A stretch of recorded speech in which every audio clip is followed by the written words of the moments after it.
mais aussi le président du réseau international des agences francophones de promotion des investissements. Nous sommes ici dans ce extrême meilleur forum de Africa Partnership qui est organisé par notre collègue IDB, qui est en fait une agence qui fait partie du réseau BFI. Avec mes autres collègues ici, je suis avec le docteur Abdoulaye Baldé, qui est le directeur général de l'APIX. Je suis avec madame le DG de APIX Guinée, qui est Diana Kouyaté. Je suis avec la DGA, Carole, qui est DGA du CDC, qui est de la Côte d'Ivoire.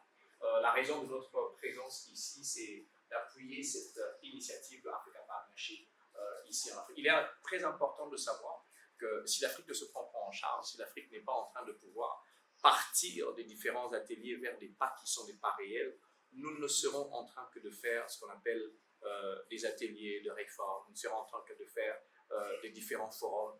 Il est important qu'à partir de ces différents forums que nous puissions dire, nous devons prendre la décision d'avancer. On a un merveilleux exemple qui a été présenté par un des collègues tout à l'heure en disant comment est-il possible qu'ici en Afrique, pour pouvoir se déplacer, on est obligé de transiter par certains pays à l'extérieur. Quelques pays simplement ont la mesure de pouvoir venir directement, nous avec la Côte d'Ivoire par exemple, mais les autres pays, on est obligé de sortir parfois en dehors de l'Afrique et de revenir ici. L'avenir du monde est en train de se jouer en Afrique. Aujourd'hui, lorsque vous regardez les questions climatiques, lorsque vous regardez la croissance même des taux de croissance, je parle du PIB, l'Afrique va connaître un taux de PIB assez élevé pour l'année 2023, un taux de 4%, et en 2024, un taux de 4%.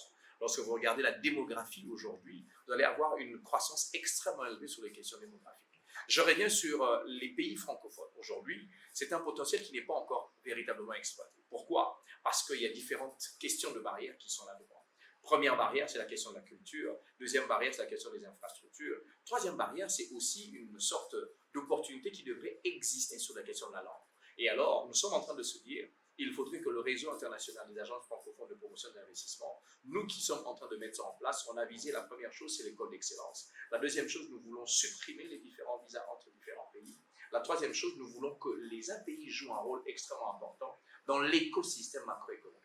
C'est la raison pour laquelle on est en train de se dire, pour les 5 ans qui arrivent, le mandat que nous avons la charge de pouvoir mener, c'est d'arriver au minimum à lever cette question de suppression de visa. Et nous pensons que nous allons y arriver. Docteur Abdoulaye Baldé qui est ici, qui est le DG de APIX, nous devons nous inspirer des questions d'infrastructure qui ont été placées chez eux. Nous nous inspirons des infrastructures en Côte d'Ivoire et aujourd'hui la Guinée s'appuie sur un nombre de différents pays pour nous permettre d'avancer.